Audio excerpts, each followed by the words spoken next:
পৃষ্ঠা 82 অধ্যায় 5 disk operating system DOS. DOS হচ্ছে এক সিঙ্গল ইউজার অপারেটিং সিস্টেম যেটা আগের শতাব্দীর 90-এর দশকের শুরুতে বিকশিত পার্সোনাল কম্পিউটারের জন্য তৈরি করা হয়। এর দুটি বহুল ব্যবহৃত ভার্সন হচ্ছে পিসি ডস এবং এমএস ডস, যেগুলোকে মাইক্রোসফট কর্পোরেশন বিকশিত করেছিল। এই দুটি ভার্সনের ফাংশন একই প্রকারে, মূল পার্থক্য হয়েছে কম্পিউটারের প্রকারে যার উপর এগুলো লাগানো হয়েছে। মাইক্রোসফট পিসি ডস আইবিএম এর জন্য তৈরি হয়েছিল, যে পিসি ডস তৈরি করে নিজেদের কম্পিউটারের উপর লাগাতার বিক্রি করে। সেই সময় মাইক্রোসফট এমএস ডসে মার্কেটিং করে সেটার আইবিএম এর সাথে কম্প্যাটিবল পিসিকে বিক্রি করে। মাইক্রোসফট প্রথমবার ডস বিকশিত করার সময় কমান্ড লাইন ইন্টারফেসের প্রয়োগ করে।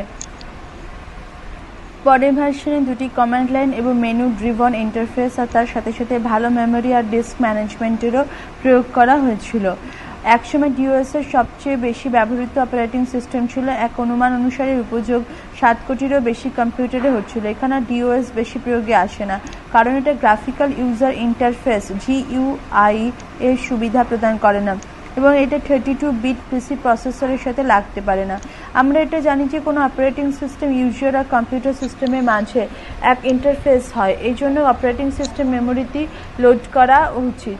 তারপরে ইউজার মেশিনের সাথে অপারেটিং সিস্টেমের মাধ্যমে কাজ করতে পারে। অপারেটিং সিস্টেম সফটওয়্যার ডিস্কে স্টোর করা হয়ে থাকে, তারপর সেটাকে মেইন স্টোর আর মেইন মেমোরিতে ডিস্কের সাথে যুক্ত করা হয়ে থাকে, যেখানে সেটা পড়ে থাকে। এমএস ডস শুরু করা বা বুটিং করা, যখন কম্পিউটার চালু করা হয় তখন এক প্রোগ্রাম আপনা থেকেই শুরু হয়ে পড়ে আর অপারেটিং সিস্টেমকে লোড করে দেয়, যার ফলে কম্পিউটার কাজ করার জন্য প্রস্তুত হয়ে পড়ে। এই পুরো প্রক্রিয়াটিকেই বুটিং বলা হয়। বুটিংয়ের নাম প্রদান করা হয়। ডসকে মেইন মেমোরিতে লোড করার জন্য 3 জরুরি ফাইল যেমন IO, SYS, MS-DOS, MS-DOS, .sys আর command.com এর সাথে যুক্ত করতে হয়। এই 3 ফাইলকে মেইন মেমোরিতে লোড করাকে বুটিং বলা হয়। বুটিং প্রক্রিয়া ক্রমানুসারে বর্ণনা নিচে দেওয়া হলো। 1. যখন কম্পিউটার চালু করা হয় সেটা সেলফ ডায়াগনস্টিক টেস্টের এক পুরো সিরিজ তৈরি করে, যেটাকে post power on self test বলা হয়। পোস্টের কাজ এটা দেখা হয় যে আপনাদের কম্পিউটারে হার্ডওয়্যার ঠিকমতো কাজ করছে কিনা। যদি কোনো অবয়বে কম্পিউটারে কোনো সমস্যা দেখতে পায় তাহলে স্ক্রিনে তৎক্ষণাৎ এক এরর মেসেজ এসে পড়ে। 2.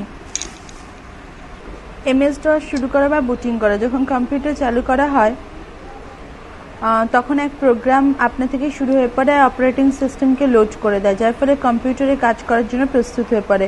এই পুরো প্রক্রিয়াটিকে বুটিংয়ের নাম প্রদান করা। ডিওসকে মেইন মেমোরিতে লোড করার জন্য 3 জরুরি ফাইল যেমন IO, SYS, MS-DOS, .sys আর command.com এর সাথে যুক্ত করতে হয়। এই 3 ফাইলকে মেইন মেমোরিতে লোড করাকে বুটিং বলা হয়। বুটিং প্রক্রিয়া ক্রমানুসারে বর্ণনা নিচে দেওয়া হলো। 1.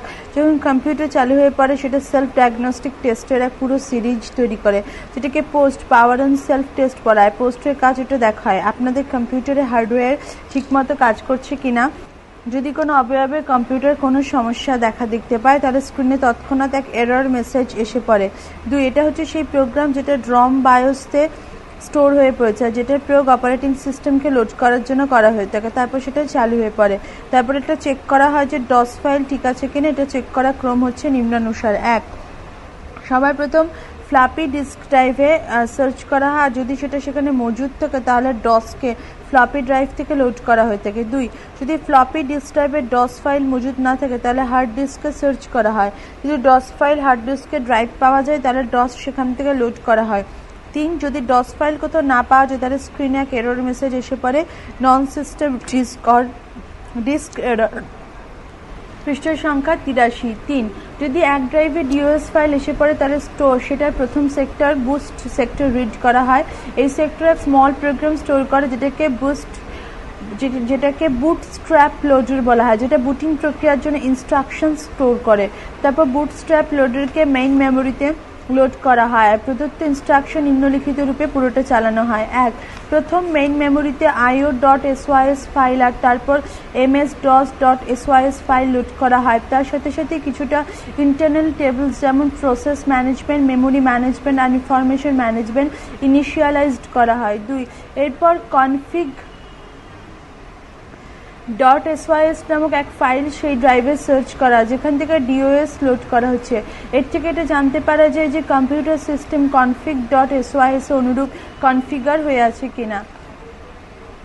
3 command.com ফাইলকে যেটা হচ্ছে ডসের কমান্ড ইন্টারপ্রেটার মেইন মেমোরিতে লোড করা হয়। 4 এক ব্যাচ ফাইল যেটাকে autoexec.bat বলা হয়, সেটাকে খোঁজা হয়, যদি সেটা পাওয়া যায় তাহলে এতে সমস্ত নির্দেশ এক্সিকিউট হয়ে পড়ে। 5 সবার শেষে ডস প্রম্পট যেটা ড্রাইভলেটের চিহ্ন অ্যাপোস্ট্রফি বিসর্গ স্ল্যাশ গ্রেটার দেন সাইন অ্যাপোস্ট্রফির পরে লাগানো হয়, প্রদর্শিত হয় ডট ডট ডট ডট, যেটা এটা দেখা যায় ড্রাইভলেটার যেটা দ্বারা ডস লোড করা হচ্ছে সি বিসর্গ চিহ্ন slash sign greater than sign বা এ বিসর্গ চিহ্ন slash sign greater than sign বিস্ময়সূচক চিহ্ন। এবার যে ড্রাইভে ডস লোড করা হচ্ছে সেটা ডিফল্ট ড্রাইভ হয়ে পড়ে, অর্থাৎ এবার যা কিছু অপারেশন হবে সেসব এই ড্রাইভেরই অন্তর্গত হবে। ডিস্ক ড্রাইভসের পরিবর্তন, চেঞ্জিং ডিস্ক ড্রাইভস, সি বিসর্গ sign slash greater than prompt স্ক্রিনে সেটা জানায় যে ইউজার আপাতত হার্ড ড্রাইভে কাজ করছেন। ডিফল্ট ড্রাইভকে ফ্ল্যাপি থেকে হার্ড ডিস্কে পরিবর্তিত করা যেতে পারে এবং সেটা বিপরীত করা যেতে পারে। কেবলমাত্র নতুন ড্রাইভলেটারের পর একটা কোলন লাগাতে হয়, মানে বিসর্গ সাইন, তারপর এন্টারে চাপ দিতে হয়। উদাহরণ হিসাবে ওয়ার্কিং ড্রাইভকে হার্ড ড্রাইভ থেকে ফ্ল্যাপি ড্রাইভ বাড়ানোর জন্য টাইপ করুন সি কোলন সাইন মানে বিসর্গ sign slash sign greater than sign A আবার কোলন সাইন। একবার ওপরে লেখা কমেন্ট দিয়ে দেওয়া হলে ইন্টারপ্রেটার command.com ইউজারের রিকোয়েস্ট এক্সিকিউট করে দেবে। যখন কমান্ড এক্সিকিউট হয়ে পড়বে তখন প্রম্পট বদলে যাবে A colon slash greater than sign. কিন্তু যদি ফ্লপি ড্রাইভের কাছে কোনো ফ্লপি না থাকে তাহলে ডস এক এরর মেসেজ দেখাবে, যেটা নিচে দেখানো হয়েছে, not ready reading drive A about retry fail. এই সমস্যার সমাধান ড্রাইভে ফ্ল্যাপি ইনসার্ট করে আর ক্যারেক্টার আর টাইপ করা যেতে পারে, তখন প্রম্পট এ কোলন স্ল্যাশ সাইন গ্রেটার দেনে বদলে যাবে। ফাইলস, কম্পিউটারের প্রাইমারি ইউনিট অফ স্টোরেজকে ফাইল বলা হয়। কোনো ফাইলের সহায়তায় MS ডসের তথ্যের এক সংগ্রহ দ্বারা অন্যটাকে চেনার ক্ষমতা প্রাপ্ত হয়। উদাহরণ হিসেবে এক ওয়ার্ড প্রসেসিং প্রোগ্রামের প্রয়োগ এক লেটার নিজেরই ফাইলে লেখার জন্য করা যেতে পারে। প্রতিটি ফাইলের একটা নাম থাকে, যেটা প্রায় ক্ষেত্রে এটা জানায় যে ফাইলে কী ধরনের তথ্য ভরা রয়েছে। আপনাদের কম্পিউটারে বেশ কিছু ফাইল থাকে আর সকল ফাইল ইউজার দ্বারা তৈরি করা হয় না, কিছু ফাইল MS ডসের সাথে আসে, এমনকি অন্যান্য অ্যাপ্লিকেশনসের সাথেও আসে, যেমন ওয়ার্ড প্রসেসরের সাথে। এই সমস্ত ফাইলে কোড এবং অন্যান্য তথ্য থাকে যেগুলো কম্পিউটারে চালানোর জন্য আর অ্যাপ্লিকেশনসের জন্য জরুরি হয়। পৃষ্ঠা 84, ফাইল নেমের দুটি অংশ হয়, A primary file name, B secondary file name বা extension name. Primary file name 8 ক্যারেক্টার্সে বেশি হতে পারে না এবং সেকেন্ডারি ফাইল নেম 3 ক্যারেক্টার্সে বেশি হতে পারে না। সেকেন্ডারি ফাইল নেম অথবা এক্সটেনশন নামে এক পিরিয়ড ডট থাকে যেটার পরে 3 ক্যারেক্টার্স থাকে। এক্সটেনশন বৈকল্পিক অপশনাল তো হয়, কিন্তু সেটা প্রয়োগই ঠিক হয়, কারণ সেটা ফাইলের বিষয়ের ব্যাপারে জানায়। উদাহরণ হিসেবে সমস্ত ওয়ার্ড প্রসেসর ডকুমেন্টকে এক এক্সটেনশন ডট DOC প্রদান করা যেতে পারে। একই ডাইরেক্টরি প্রতিটি ফাইলের এক অদ্বিতীয় নাম থাকাটা জরুরি হয়, কিন্তু যদি প্রাইমারি নেম আর সেকেন্ডারি নেমের মধ্যে পার্থক্য থাকে তাহলে আপনারা আলাদা আলাদা ফাইলের রূপে তথ্য স্টোর করতে পারবেন। কিছু বৈধ ফাইলের নাম হচ্ছে এই প্রকার: abc.exe, xyz.cdr, diamond diamond.pdf, diamond.diamond.com, diamond.psd। কিছু অবৈধ ফাইলের নাম এই প্রকার: diamond.exe, খালি জায়গা থাকা উচিত নয়; diamond.cd, কমা লাগানো উচিত নয়; diamond less than sign inverted comma .pd, special character যেমন হাইফেন, লেসার দ্যান, ইকুয়াল সাইনের অনুমতি নেই। ডাইরেক্টরিজ, যেহেতু এক হার্ড ডিস্ক অনেক বেশি ডাটা স্টোর করতে পারে, বেশ কয়েক হাজার মেগাবাইটস পর্যন্ত, এই জন্য হার্ড ডিস্ক বেশ কয়েক হাজার ফাইলও স্টোর করে রাখতে পারে।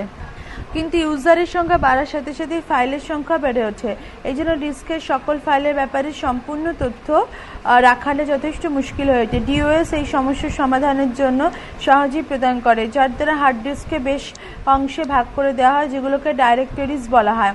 প্রতিটি ডাইরেক্টরি নিজের ফাইলের এক আলাদা সেট রাখে। এছাড়া ডাইরেক্টরি এন্ট্রিজ সাব ডাইরেক্টরিতেও রাখা যেতে পারে। এই প্রকারের ব্যবস্থার দ্বারা ফাইল রাখলে ফাইল সিস্টেম এখানে দেখানো হলো এক বৃক্ষের সাথে মতো দেখা, যাকে ডাইরেক্টরি টি বলা হয়, ডাইরেক্টরি ট্রি বলা হয়।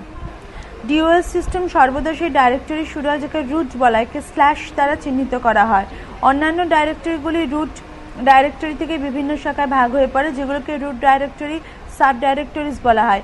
এই জিনিসটাকে উদাহরণ দ্বারা বোঝানোর জন্য ওপরে রুট বোঝানোর জন্য এটা এখানে রেখাচিত্র দেওয়া হয়েছে। যেমন রুটকে 3 ভাগে ভাগ করছে, ABC, এ আবার 2 ভাগে বিভক্ত, DE, ডি আবার 2 ভাগে বিভক্ত, XYZ.doc, diamond.exe, সি থেকে আবার 2টো ভাগ হয়েছে, F আর G, F আবার 2 ভাগে বিভক্ত, game.pdf এবং project.doc। যাতে রুট ডাইরেক্টরি থেকে 3টি ডাইরেক্টরি ABC বার করা হয়েছে, এগুলোর মধ্যে A আর C থেকে 2টি করে ডাইরেক্টরি আরও বাড়ানো হয়েছে, যেগুলোকে A আর C এর সাব ডাইরেক্টরিজ বলা হয়েছে। ডস কমান্ড সেই বিশেষ প্রোগ্রামকে বলা হয় যেটা কম্পিউটারের সুচারু চয়নকে সুনিশ্চিত করে। ডসেতে বেশ কিছু কমান্ডস থাকে, প্রতিটি কমান্ডস এক নিশ্চিত এবং বাঞ্ছিত কাজ ফাংশন থাকে। ডসেতে 2 প্রকারের কমান্ডস থাকে। ইন্টারনাল কমান্ডস, ডস শুরুতে ইন্টারনাল কমান্ডস মেমোরিতে লোড করে দেওয়া হয়। যেহেতু এই কমান্ড মেমোরিতে থাকে সেই জন্য এগুলো সর্বদা ব্যবহার করার জন্য মজুদ থাকে। যদিও যখন ইউজার ফাইল নামের ডিস্ক ডাইরেক্টরি স্ক্রিনে ডিসপ্লে হয় তখন এটা দেখতে পাওয়া যায় না। ডসের কিছু ইন্টারনাল কমান্ডস হচ্ছে dir, copy, dl, md, cd, cls, time এবং টাইপ। dir টাইপ করার মতো সমস্ত ফাইলের লিস্ট এবং বর্তমান ডাইরেক্টরিতে স্টোর করা সকল সাব ডাইরেক্টরিও ডিসপ্লে হয়ে পড়বে। পৃষ্ঠা সংখ্যা 85। আপনাদের যদি বিশেষ ডাইরেক্টরি প্রয়োজন হয় তাহলে স্টোর করা ফাইলগুলো থেকে সেটা খুঁজতে পারবেন। আপনারা যদি ডিস্ক ড্রাইভে লেটার টাইপ করেন তাহলে অন্য ডিস্কের কন্টেন্ট আপনারা দেখতে পাবেন, কিন্তু আপনাদের ডিস্ক ড্রাইভ লেটার টাইপ করে ফেলেন বলে কোলন এই কমান্ডের পরে লাগাতে হবে। কপি কমান্ডের ব্যবহার এক বা একাধিক ফাইলকে সেই ডাইরেক্টরি অন্য কোনো ডাইরেক্টরি বা অন্য কোনো ডিস্ককে কপি করার জন্য ব্যবহার করা হয়ে থাকে। কমান্ড টাইপ করার পর যে ফাইল আপনারা কপি করতে চান সেটা পুরোনো পাথ নেম দিন আর সেই ডাইরেক্টরি পুরো পাথ নেম দিন যেটা থেকে আপনারা এই কপি ওঠাতে চান। যদিও এই একই ডাইরেক্টরিতে পুরো একটা ফাইলের ডুপ্লিকেট কপি করতে চান তাহলে আপনাদের সেটা মূল নামের থেকে আলাদার জন্য অন্য কোনো নামে সেটাকে কপি করতে হবে। ডেল টাইপ করার পর ফাইলের নাম দিলে সেই ফাইল ডিলিট হয়ে পড়বে, যার ফলে আপনাদের হার্ড ডিস্ক বা ফ্লাপি ডিস্কে বেশি জায়গা সঞ্চয় হবে। mkdir বা md, আপনারা ডিস্কে নতুন ডাইরেক্টরি বানাতে চাইলে mkdir বা md টাইপ করার পর সেই ডাইরেক্টরির নাম লিখুন যেটা আপনারা বানাতে চান। chdir বা cd, আপনারা বর্তমানে যে ড্রাইভ বা ডাইরেক্টরিতে কাজ করছেন সেটার নাম ডিসপ্লে করার জন্য cd কমান্ডের প্রয়োগ করুন। যদি আপনারা সেই ডাইরেক্টরিতে পুনঃ পরিবর্তিত করে অন্য কোনো ডাইরেক্টরিতে যেতে চান তাহলে cd টাইপ করে অন্য ডাইরেক্টরি পাথ নেম টাইপ করুন। রুট ডাইরেক্টরিতে পৌঁছানোর জন্য cdর পরে ব্যাকস্ল্যাশ লাগিয়ে দিন। cls কমান্ডের প্রয়োগ স্ক্রিন কালার ক্লিয়ার করার জন্য এবং কমান্ড প্রম্পটকে সবার উপরে বাম দিকে নিয়ে যাওয়ার করা হয়ে থাকে। ডেট কমান্ডের প্রয়োগ দ্বারা আপনাদের সেই তারিখ প্রাপ্ত হবে যেটা পিসির ইন্টারনাল ক্যালেন্ডারটা রেকর্ড করা হয়। যদি সেটা ভুল হয় তাহলে আপনারা সেটাকেও ঠিক করতে পারবেন। টাইম কমান্ডের প্রয়োগ দ্বারা পিসির অভ্যন্তরীণ ঘড়ি দ্বারা বর্তমান সময় স্ক্রিন ডিসপ্লে। ডেট কমান্ডের প্রয়োগ যারা আপনারা সেই তারিখ প্রাপ্ত হবে যেটা পিসির ইন্টারনাল ক্যালেন্ডার দ্বারা রেকর্ড করা, যদি সেটা ভুল হয় তাহলে আপনাদের সেটাকেও ঠিক করতে পারবেন। টাইম কমান্ডের প্রয়োগ দ্বারা পিসির অভ্যন্তরীণ ঘড়ি দ্বারা বর্তমান সময় স্ক্রিনে ডিসপ্লে হয়ে পড়বে। আপনারা এই সময়কেও বদলাতে পারবেন, কিন্তু সময় সঠিক হলে কেবল এন্টারে চাপ দিন। টাইপ কমান্ডের মাধ্যমে আপনারা কোনো টেক্সট ফাইলের সমস্ত কন্টেন্ট নিজেদের স্ক্রিনে দেখতে পারবেন। এমনটা করার জন্য আপনাদের টাইপ কমান্ডের পরে ফাইল নেমও টাইপ করতে হবে। এক্সটার্নাল কমান্ডস, এই কমান্ড ইন্টারপ্রেটারে অভ্যন্তরীণ রূপে মজুদ থাকে না, অর্থাৎ command.com-এ মজুদ থাকে না। এক্সটার্নাল কমান্ডস ছোট ছোট প্রোগ্রামের মতো হয় যেগুলি কোনো বিশেষ কাজ করার সুবিধার জন্য বানানো হয়েছে। এইসব কমান্ডে বাহ্যিক বিশেষ ফাইল থাকাটা জরুরি হয়। এই স্পেসিফিকেশন ফাইলের সেই প্রাইমারি নেম থেকে যেটা কমান্ড আর এক্সটেনশনে থাকে, যেমন .com বা .exe, কিন্তু এখানে যে সমস্ত কমান্ড দেওয়া হচ্ছে সেগুলো সিস্টেম একমাত্র তখনই কাজ করতে পারবে যখন সিস্টেম স্পেসিফিকেশন ফাইল মজুদ থাকবে, অন্যথা স্ক্রিনে ফাইল নট ফাউন্ডের মেসেজ ডিসপ্লে হবে। ডসে কিছু এক্সটার্নাল কমান্ড হচ্ছে chk, dsk, format, xcopy, print, tree এবং ডিস্ক কপি। chk, dsk যখন হার্ড ডিস্ক আর ফ্ল্যাপি স্ট্যাটাস বর্তমান অবস্থা জানার প্রয়োজন পড়ে তখন chk, dsk-এরই প্রয়োগ করুন। ms-DOS আপনাদের এটা জানাবে যে ডিস্কে কতটা ভরা কতটা খালি জায়গা রয়েছে, ডিস্কে কত ফাইল রয়েছে আর ডিস্কের কোন অংশ খারাপ হয়ে পড়েছে কিনা। ফরম্যাট, এই কমান্ডে ফ্লপি ডিস্কে ফরম্যাট করার জন্য করা হয়ে থাকে যাতে সেটা MS DOS এর সাথে কাজ করতে পারে। ফরম্যাটের পর সেই ডিস্ক টাইপের নাম লিখুন, যাতে সেই ডিস্ক রয়েছে আপনারা সেটার ফরম্যাট করাতে চান। তারপর কোলন লাগিয়ে দিন। এক্স কপি কমান্ডের মধ্যে হয়, কিন্তু এটা বেশি দ্রুত কাজ করে। এই কমান্ডের প্রয়োগ ডিরেক্টরিজ আর সাব ডিরেক্টরিজ দিতে কপি করার জন্য করা হয়ে থাকে। প্রিন্ট, এই কমান্ড দ্বারা আপনারা ফাইল প্রিন্ট করতে পারবেন। পৃষ্ঠা 86 ডিস্ক কপি, এই কমান্ড দ্বারা এক ফ্ল্যাপি ডিস্ক থেকে অন্য ফ্ল্যাপি ডিস্কের কন্টেন্টসের ডুপ্লিকেট বানানো হয়, যে ডিস্কে কপি করা হয়। পৃষ্ঠা 86 ডিস্ক কপি, এই কমান্ড দ্বারা এক ফ্ল্যাপি ডিস্ক থেকে অন্য ফ্ল্যাপি ডিস্কের কন্টেন্টসের ডুপ্লিকেট বানানো হয়। যে ডিস্কে কপি করা হয় সেটা ফরম্যাট বা আনফরম্যাট হতে পারে, কিন্তু সেটার আকারের ক্ষমতা অরিজিনাল ডিস্কের মতোই হওয়াই উচিত। ট্রি, এই কমান্ডের প্রয়োগ সেই সময় করা হয় যখন বর্তমান ডাইরেক্টরির নিচে ট্রি স্ট্রাকচার সমেত পুরো ডাইরেক্টরি ডিসপ্লে করার প্রয়োজন হয়। যদি ডিস্কের ব্যবহার রুট ডাইরেক্টরিতে করা হয় তাহলে ডিস্কের পুরো স্ট্রাকচার ডিসপ্লে করা হয়। মেম, এই কমান্ড দ্বারা আপনাদের কম্পিউটারে জানতে পারা যায় যে কতটা মেমোরি ব্যবহার করা হয়েছে, কতটা খালি রয়েছে। মেম কমান্ডারের প্রয়োগ দ্বারা অ্যালোকেটেড মেমোরি এরিয়া ওয়াই উপরে apostrophe sign H, memory area এবং সম্প্রতি মেমোরিতে ভরা প্রোগ্রাম ডিসপ্লে হয়ে পড়ে। অ্যাট্রিব, ATTRIB, আপনাদের কখনো কখনো এমন ইচ্ছা হয় যে আপনাদের ফাইল যাতে হঠাৎ করে কোনো পরিবর্তন বা ডেলিশনের শিকার না হয়ে পড়ে, তার জন্য ফাইলকে সুরক্ষিত রাখা হয়। এই প্রকার কোনো ইউজারে এমন ইচ্ছাও হতে পারে যে কোনো ফাইলকে এমনভাবে লুকিয়ে রাখা হয় যাতে DIR কমান্ড সেটাকে স্ক্রিনে ডিসপ্লে করতেই না পারে। এমন কাজের জন্য ATTRIB এর প্রয়োগ করা। ব্যাচ প্রসেসিং, এখনো পর্যন্ত আমরা এটা জেনেছি যে একবারে একটাই কমেন্ট প্রম্পট করার পর এন্টার কিতে চাপ দেওয়া উচিত, কিন্তু যদি একাধিক কমেন্টসের একসাথে আপনা থেকেই পূর্ণ করা হয় তাহলে সেটার জন্য এক ব্যাচ ফাইল বানানো উচিত। ব্যাচ ফাইল এক আনফরম্যাটেড টেক্সট ফাইল হয়, যেটার সহায়তা DOS একাধিক কমেন্টসকে একসময় এক ব্যাচে এক্সিকিউট করে। DOS এ ব্যাচ ফাইলের মধ্যে কোনো ফাইল এক্সটেনশন যেমন .bat হওয়া উচিত। কোনো ব্যাচ ফাইলকে এক্সিকিউট করার জন্য ইউজারে কেবলমাত্র প্রাইমারি ফাইল নেম টাইপ করে এন্টারে চাপ দেওয়া উচিত। এদিকেও দৃষ্টি দেওয়াটা জরুরি হয় যে যদি ফাইলে কোনো এক্সটার্নাল DOS কমেন্ট থাকে তাহলে সঠিক পথও যেন ডাইরেক্টরির সাথে দেওয়া হয়, যাতে DOS ফাইলও থাকবে।